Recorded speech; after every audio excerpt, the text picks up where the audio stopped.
আজকে যদি আপনি ডাক্তার বলে যে ওষুধের পাশাপাশি সংবাদ পত্রিকা দেখে তাবিজ বানিয়ে তাবিজ চুবাই চুবাই তোমাকে পানি খাইতে হবে, আপনি ওষুধ ভালো হবে না, কারণ আপনি পত্রিকায় খুঁজে পাবেন না। তাবিজ বানাবেন কেমন করে? সেই পত্রিকার সার্কুলেশন 1,51,000। নিউজ প্রিন্টটা বাজারে বিক্রি করেন, বিজ্ঞাপনের টাকা উনি আত্মসাৎ করেন, আর ওনার লোকজন 4 মাস 5 মাস বেতন পায় না। জনকণ্ঠ নামে একটা পত্রিকা আছে, এই পত্রিকার সম্পাদক কে? এই পত্রিকার সম্পাদক, এই পত্রিকা আমি চাকরি করছি 12 বছর। আমি যখন প্রথম ঢুকি তখন যিনি সম্পাদক ছিলেন উনি মালিক ছিলেন, উনি মারা গেছেন, ওনার বউ হয়ে গেছে সম্পাদক। কী কারণ, কী যোগ্যতা? তো এরকম যদি হয়, আপনি ভাবেন একটা জিনিস, ভাই এটা কেমনি করে সম্ভব? বাংলাদেশে একজন লোক 4টা পত্রিকার সম্পাদক, 4টা পত্রিকার মালিক, 4টা পত্রিকার সম্পাদক, উনি সম্পাদক, ওনার বউ সম্পাদক। কী করবেন? করেনটা কি ওনারা? বিজ্ঞাপন হান্টিং করেন, বিজ্ঞাপন হান্টিং করেন। বাংলাদেশে একটা বিখ্যাত পত্রিকা সংবাদের সার্কুলেশন কত? আজকে যদি আপনি ডাক্তার বলে যে ওষুধের পাশাপাশি সংবাদ পত্রিকা দেখে তাবিজ বানিয়ে তাবিজ চুবাই চুবাই তোমাকে পানি খাইতে হবে, আপনি ওষুধ ভালো হবে না, কারণ আপনি পত্রিকায় খুঁজে পাবেন না। তাবিজ বানাবেন কেমন করে? সেই পত্রিকার সার্কুলেশন 1,51,000।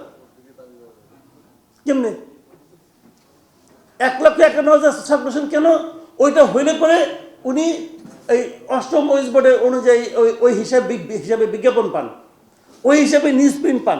নিউজ প্রিন্টটা বাজারে বিক্রি করেন, বিজ্ঞাপনের টাকা উনি আত্মসাৎ করেন, আর ওনার লোকজন 4 মাস 5 মাস বেতন পায় না। ব্রেকফাস্ট, টিফিন কিংবা স্ন্যাক টাইমে মজাদার আয়োজন মানে অল টাইম ব্রেড। এটা যদি আমি বলি, মালিক কিন্তু আমার কাছে আসবে না। ওই পত্রিকা যারা কাজ করে, আমার যারা কলিগ, তারাই বলবে, ভাই এটা তো বললেন, এটা না বললে ভালো হতো, আমাদের তো বেতন এমনি হয় না। মানে উনি 4 মাস বেতন পায় না, কিন্তু 5ম মাসের বেতন পাওয়ার নিশ্চয়তার জন্য আমাকে থামাতে চায়। This is the reality. এর মধ্যে আপনি আশা করতেছেন আপনি সংস্কার করে ফেলাবেন, অনেক কিছু থিওরি দিবেন, এবং এটা সবাই খুব সুন্দর করে মাইনা চলবে। ভাই হবে না। আজিজ ভাইয়ের সঙ্গে আমি একমত। আজিজ ভাই হবে না। আপনি যেটা বলছেন, আপনি এমনি সিনিয়র না, আসলেই সিনিয়র। আপনি যেটা বলছেন অভিজ্ঞতা থেকে বলছেন, একমত। কিচ্ছু হবে না। অনিয়মের কোনো শেষ নাই। দেখেন টেলিভিশন কবে আসছে বাংলাদেশে? টেলিভিশনে যারা আছে তারা কি সাংবাদিক? তারা বলুক, তারা কি সাংবাদিক অনুযায়ী বেতন পায়? তারা কি ওয়েজ বোর্ড অনুযায়ী বেতন পায়? কেন পায় না? ওয়েজ বোর্ড নাই কেন পায় না? বলেন কি কারণে পায় না? পায় না হলো গিয়ে, ওটা হলো গিয়ে মালিকরা চায় না বলে পায় না। মালিকরা চায় না বলে পায় না। ঠিক আছে, মালিকরা চায় না বলে পায় না। মালিকরা কেন চায় না? মালিকরা যে চায় না, মালিকদের চাওয়ানো যায় না। সরকার কখনো চেষ্টা করছে? সাংবাদিক ইউনিয়ন কখনো চেষ্টা করছে? কেউ চেষ্টা করে নাই। তাহলে কীভাবে হবে? আমি নিজে 10 বছর টেলিভিশনের সাংবাদিকতা করছি, 10 বছর ছিলাম। 10 বছর আমি একদিনের জন্য সাংবাদিক ছিলাম না তো, আসলে এটা কোম্পানি চাকরি করতাম।